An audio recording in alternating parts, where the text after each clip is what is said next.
Friends, आज हम बात कर रहे हैं यस बैंक की। कल यस बैंक की एजीएम है और बहुत सारे लोगों के मन में सवाल उठ रहे हैं कि आखिरकार एजीएम में क्या होगा। क्या बाईबैक की घोषणा होगी, यानी शेयरों को वापस लिया जाएगा, या फिर और कई ज़्यादा भारी मात्रा में इक्विटी जारी न कर दी जाए जिससे शेयरों की और गिरावट हो जाए। क्योंकि जो फंड रेजिंग करने वाली है तो उसके लिए उनके मन में ऐसे डाउट उठ रहे हैं कि कई और शेयर जारी कर दिए जाएंगे। तो बहुत सारे लोगों के अलग अलग डाउट है, उन डाउट को आज क्लियर करने की कोशिश करेंगे और आखिरकार में कल एजीएम का एजेंडा क्या रह सकता है और उसमें हम शेयर धारकों के लिए क्या बेनिफिट निकल के आ सकता है एजीएम में। तो उन सवालों के जवाब जानने की कोशिश करेंगे। साथ में राणा कपूर से रिलेटेड एक बड़ी न्यूज़ निकल कर आई, उसको भी हम जानने की कोशिश करेंगे। सेबी ने एक बड़ा निर्णय लिया है, तो वो निर्णय क्या है। साथ में आज के बाजार में न गिरावट बनी न तेज़ी बनी, कल की ही क्लोजिंग पर क्लोजिंग आई है, तो इसके क्या मायने, क्या आगे तेज़ी बनेगी या फिर अभी भी गिरावट बाकी है। तो सारी संभावनाओं को तलाशेंगे और जानने की कोशिश करेंगे आखिरकार यस बैंक का भविष्य क्या हो सकता है। क्या इस लेवल पे खरीदारी करनी चाहिए या फिर यस बैंक को बिल्कुल अवॉइड करना चाहिए। लेकिन फ्रेंड, उससे पहले अगर आप पहली बार हमारे चैनल पे आए तो चैनल को सब्सक्राइब कर दीजिए, एक बेल आइकॉन दबा दीजिए ताकि जब भी नया वीडियो बने पहला नोटिफिकेशन आपको मिले। वीडियो पसंद आए तो लाइक शेयर जरूर कीजिए। चलो फ्रेंड्स, वीडियो स्टार्ट करते हैं। मैं हूँ आपका दोस्त एसबी दवे और हमारे अपने चैनल ऑनलाइन कमाई में आपका बहुत बहुत स्वागत है। सबसे पहले आज के कारोबार को डिस्कस कर लेते हैं। आज यस बैंक का स्टॉक 10.95 पर ओपन हुआ, 11.25 की हाई बनाई, 10.90 का लो बनाया और अंत में 10.95 पर ही क्लोजिंग दी है, यानी कल की क्लोजिंग पर। तो अच्छी खासी आज 11.25 के आसपास जाके आया स्टॉक। अगर वॉल्यूम की बात करें तो बीएससी में 1,68,97,000 का वॉल्यूम हुआ और सामने 84,36,000 की डिलीवरी उठाई गई। डिलीवरी का परसेंटेज बहुत ही अच्छा है आज, 49.93%। तो करीब 50% की आज बीएससी में डिलीवरी उठी है। एनएससी की बात करें तो 7,79,63,000 का वॉल्यूम हुआ और 2,77,72,000 की डिलीवरी उठाएगी। डिलीवरी का परसेंटेज 35.62%। तो अच्छी खासी डिलीवरी बेस काम हो रहा है और वैल्यूबल बाइंग हो रही है और बहुत ज़्यादा डिलीवरी बेस काम हो रहा है। बड़े फंड हाउस इसमें अब खरीदारी कर रहे हैं क्योंकि इसकी प्राइस उनको लग रहा है कि काफ़ी ज़्यादा फेयर है और इस वजह से यहाँ पे खरीदारी अच्छी बन रही है। अगर इसके वॉल्यूम को एनालिस करें तो पिछले एक महीने पहले इसका 12 करोड़ का वॉल्यूम था, 1 वीक पहले 13 करोड़ का वॉल्यूम था, कल इसका 12 करोड़ का वॉल्यूम था, आज 11 करोड़ का वॉल्यूम हुआ। तो एक जैसे वॉल्यूम के साथ में ही कामकाज हो रहा है। बाजार में वॉल्यूम के मामले में नंबर 2 पे था, वोडाफोन आइडिया के बाद में सेकंड नंबर इसी का था। तो अच्छे खासे वॉल्यूम के साथ में कामकाज हो रहा है। और अब जो एक अपडेट निकल कर आई है राणा कपूर से, उसको भी हम डिस्कस कर लेते हैं। राणा कपूर के सारे डीमेट अकाउंट्स, साथ में उनके बैंक अकाउंट, उनके जितने भी लॉकर है, सबको सीज कर दिया था सेबी के आदेश के बाद में। उनके ऊपर कार्रवाई की गई थी। निमायक ने जो इनके अकाउंट सारे म्यूचुअल फंड वगैरह सब पूरी होल्डिंग को संलग्न कर लिया था और उनके ऊपर ये कार्रवाई इसलिए की गई थी क्योंकि उनके ऊपर एक 1 करोड़ रुपीज़ का जुर्माना जो लगाया गया था, उस जुर्माने को भरने में वो नाकाम रहे थे। तो 2020 में मॉर्गन क्रेडिट के लेन देन के खुलासे में उन्होंने पारदर्शिता नहीं रखी थी और उसकी जानकारी किसी को नहीं बताई थी। ये जो जानकारी थी न इनके शेयर होल्डर के बीच में साझा की, न इनके बोर्ड मेंबर को साझा की और इस तरह से जो ये इन्होंने एक नियमों के विरुद्ध काम किया था और इसीलिए इनके ऊपर 1 करोड़ रुपीज़ का जुर्माना लगाया गया था। लेकिन बाद में इस जुर्माने के लिए जो है उन्होंने आगे सेट में कार्रवाई की थी और सेट ने भी आदेश दे दिया था जुर्माने के लिए कि आपको 1 करोड़ रुपये जुर्माना देना होगा और आपने जो जुर्माना नहीं दिया तो आपकी सारी संपत्ति वगैरह जब्त की जाएगी और उससे वसूल किया जाएगा।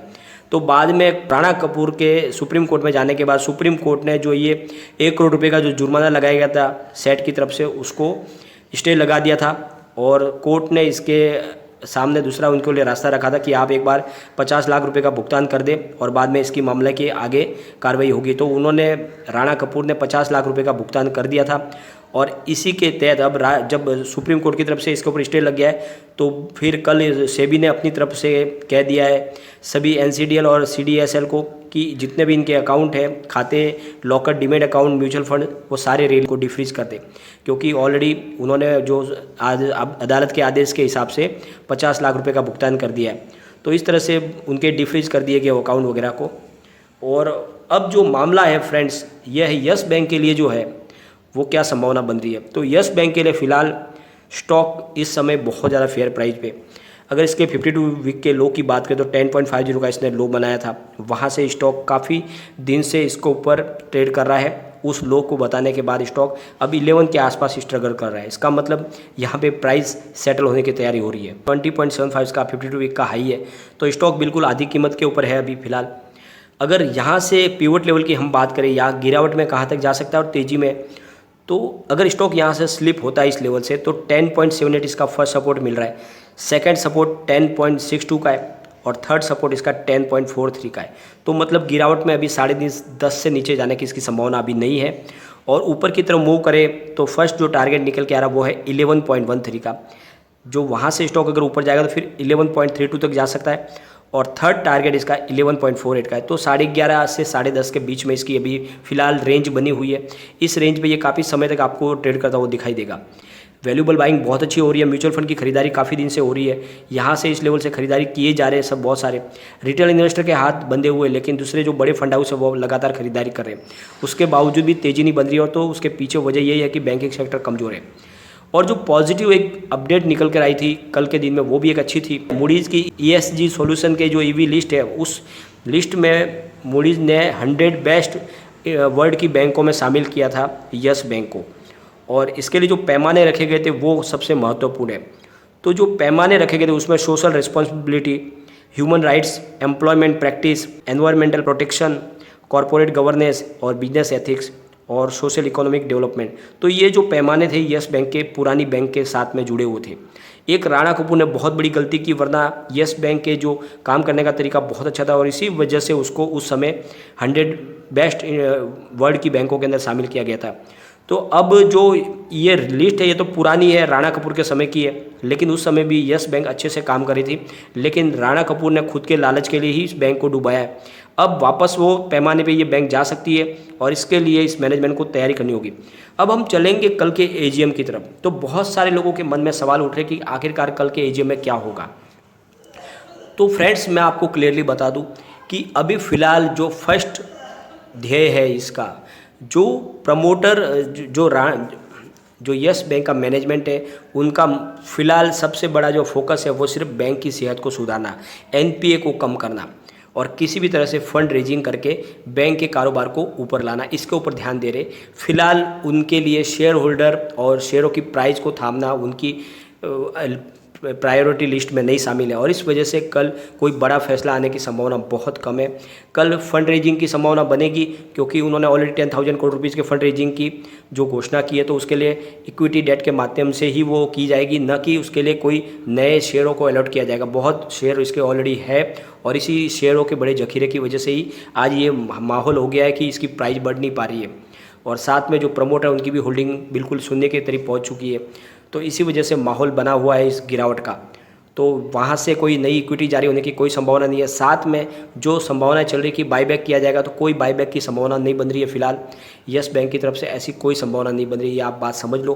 कोई बाईबैक नहीं किया जाएगा, न ही फिलहाल कोई बोनस की घोषणा की जा सकती है, क्योंकि इस समय ऐसी कंडीशन नहीं है यस बैंक की कि वो बोनस दे पाए।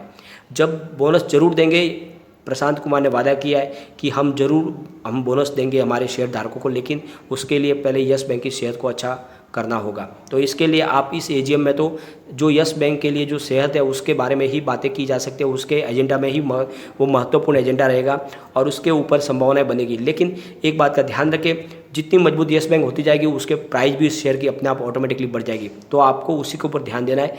और बाकी जो इसके लिए जो बोनस है वो अगर शेयर की प्राइस बढ़ गई तो आपको वैसे ही डेफिनेटली अच्छा खासा बोनस मिल जाता है, क्योंकि शेयर धारकों को सबसे ज़रूरी है शेयरों की प्राइस बढ़ना। फिलहाल जो प्राइस है एक जगह पे स्टेबल है, लेकिन इसको बहुत जल्द कम से कम 13 से ऊपर जाना चाहिए, तभी यहाँ पे हमें एक मजबूती देखने को मिलेगी स्टॉक के अंदर। तो उसके लिए हमें संभावना तलाशी होगी, और बाकी की जो भी लेटेस्ट अपडेट होगी वो कल निकल के सामने आ जाएगी, तो कल के लिए हमें उसका इंतजार करना होगा। लेकिन फ्रेंड, कोई भी इन्वेस्टमेंट करने से पहले अपने फाइनेंशियल एडवाइजर से बाय एडवाइजर ले ले या अपना खुद का रिसर्च करें, क्योंकि मैंने वीडियो आपके एजुकेशन पर्पज के लिए ही बनाए।